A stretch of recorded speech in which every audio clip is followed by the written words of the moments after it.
Hey y'all, welcome back to my channel. It's your girl Journey. If you're new, go ahead and hit the subscribe button. If you're not, welcome back.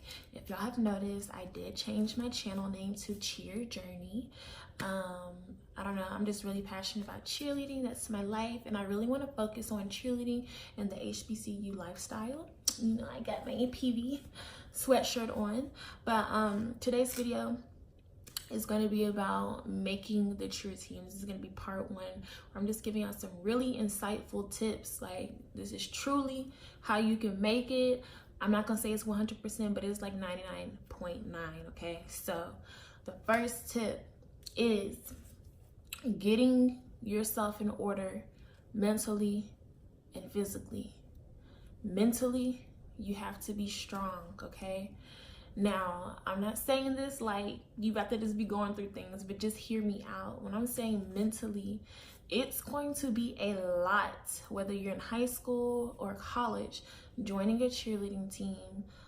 And if you haven't done it before, learning how to be a team player, learning how to take direction from a coach or a cheer manager or whatever, learning how to, even on your bad days, still put a smile on and still cheering your heart out and still having good sportsmanship and the drama that comes with being on a cheer team and those things. So when I say get yourself together mentally, that means self-love, getting rid of toxic relationships, healthy habits, positive affirmations. So some things that you can be doing is, you know, make a vision board, write out your goals and what you want to do, write out a plan.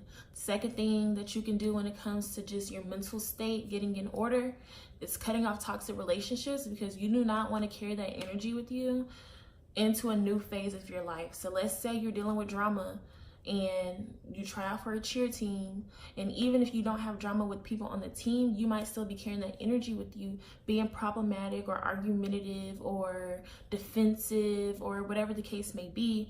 You just want to start with a clean slate, okay? You want to start brand new. It's a new cheer team, it's a new beginning, it's a new experience, new everything. So getting rid of toxic relationships, just working on being your best self.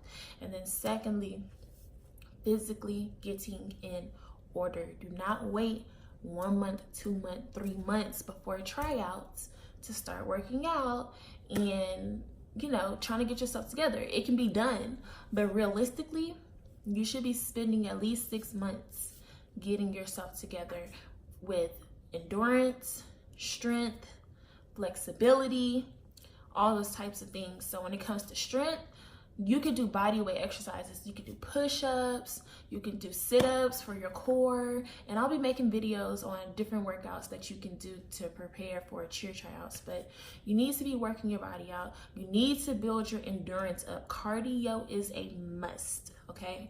You're going to be tumbling. You're going to be jumping. You're going to be doing stunts. You're going to be jumping around, doing all types of things on the football field, on the basketball court, volleyball court, whatever the case may be. You have to have stamina and endurance, or by the first quarter of a football game, you're going to be tired, okay? You're going to be tired, so don't even play yourself. Get yourself in order. So do some cardio. Make cardio a part of your routine. Like, you need to be doing cardio 5 days out the week, period. You can do weight training depending on your position. So if you're a flyer, you still need to have some upper body strength. You still need to have a strong core, but you're not a base or a back spot, so you wouldn't really need to focus on so much strength. But if you're definitely a base, you're definitely a back spot, you need to be doing strength, okay? You got to be strong, and it doesn't matter if you feel like you're strong now and you're like, oh, I can do stunts, I can lift girls up.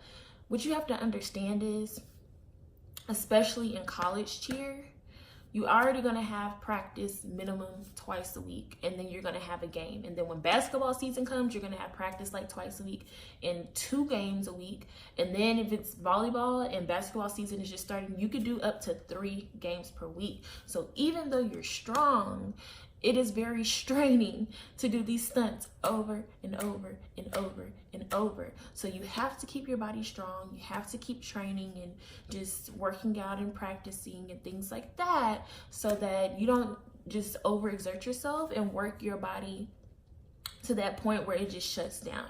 Like, we'll literally practice, y'all know how it is, be doing stunts for like 30 minutes to an hour straight. Because it's like, we got to stick these stunts. When we get to the game, ain't no falls, ain't no mishaps, ain't no coming down.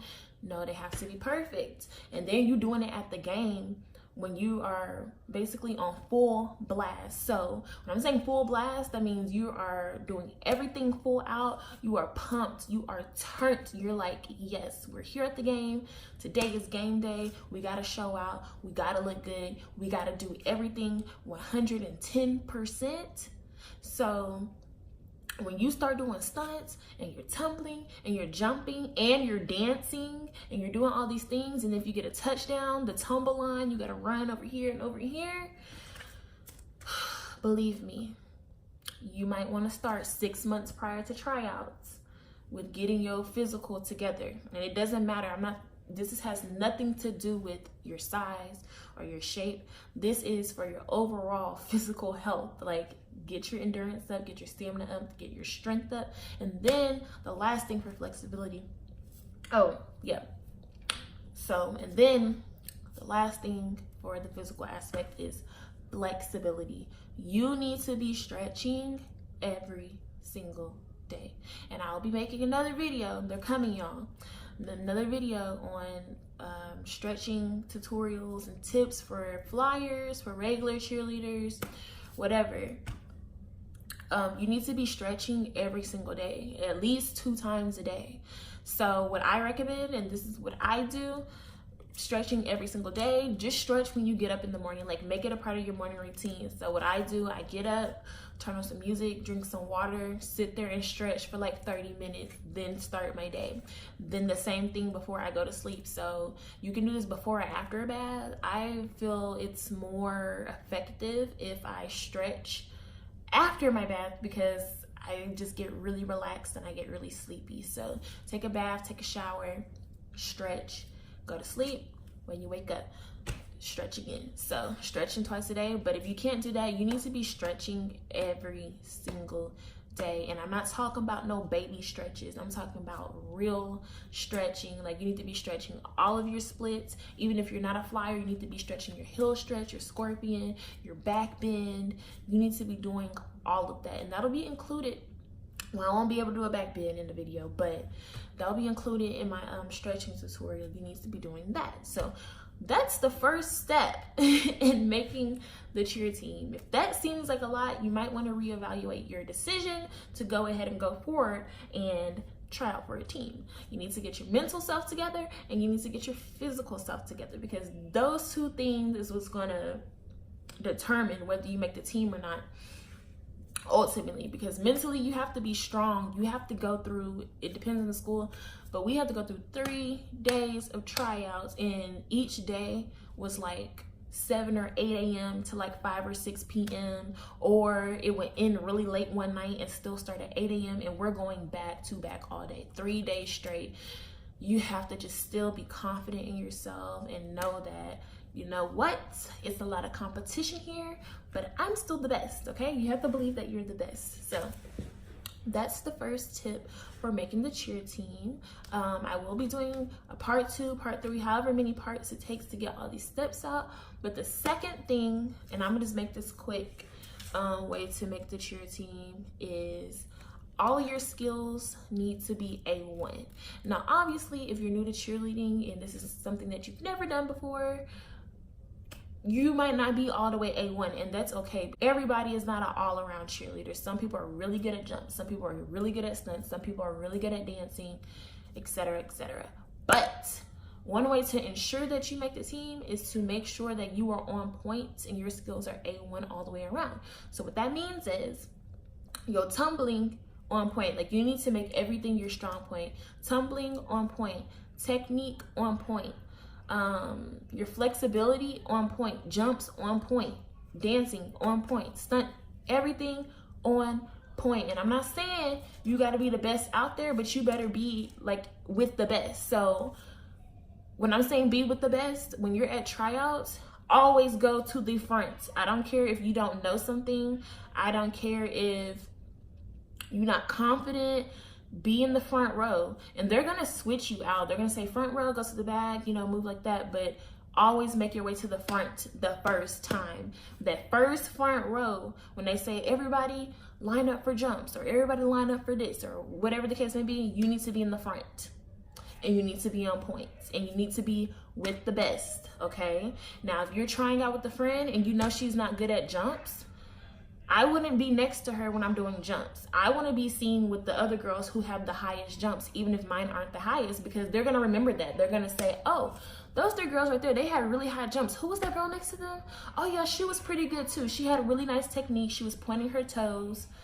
Flawless, you know, that type of thing. So I'm gonna cut this video right here. Tune in for part 2. It will be posted tomorrow on Saturday. So yeah, y'all, thanks for tuning into my video. This is part 1 on how to make the cheer team. If you need additional tips, comments, or whatever, just comment down below. I will respond to you. Like I said, part 2 will be posted tomorrow. Make sure you give this video a thumbs up. Make sure you subscribe, and I will see you guys in the next one.